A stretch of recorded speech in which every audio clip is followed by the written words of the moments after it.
Саламатсыңарбы балдар? Кутмандуу күнүңөр менен. Бүгүн күнгө жума 7-айынын 20-сы. Темабыз аныктооштордун милдетин зат атооштордун аткарышы.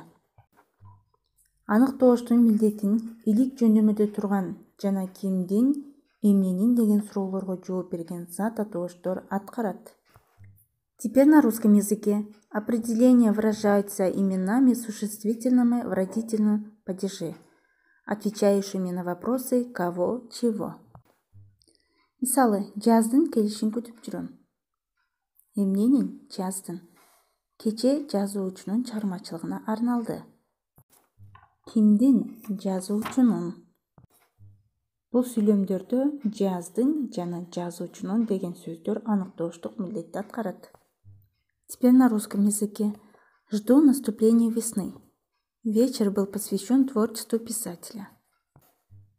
Азыркы кыргыз тилинде атоош жөндөмүдөгү зат атооч сөздөр катар келгенде мурункусу кийинкисине аныктооч болуп түшөт. Мисалы, пристандын мрамор тепкичи бар. Кандай тепкичи бар? Мрамор. Жез самоордон чай ичебиз.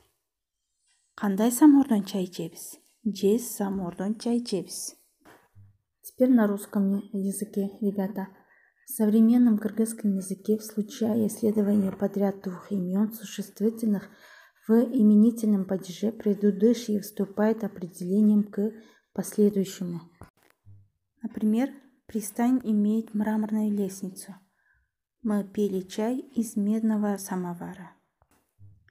Эми балдар, китебиңердин 79-көнүгүдө көп чекиттердин ордуна зат, сын атооштордон болгон аныктоошторду койгула, сүйлөмдөрдү көчүрүп жазгыла дейт. Мисалы, биринчи сүйлөмдө жакшы тилек баасы эмгек. Кышкы отун даярдалып бүттү. Бул жердеги аныктоочтор тилек жана кышкы. Биринчи сүйлөмдө тилек деген сөз зат атооч аныктооштун милдетин аткарып турат. Экинчи сүйлөмдө кышкы деген бул сан атооч, бул дагы аныктооч боло алат балдар. Эми мындан кийинки калган сөздөрдү дал ушундай тартипте жазып, классрумдан жөнөтөсүңөр балдар. Мен силерге түшүндүргөнү аракет кылдым, силер дагы тапшырманы жөнөткөнү аракет кылгыла. Көңүл бурганыңар үчүн чоң рахмат. Саламатта калгыла.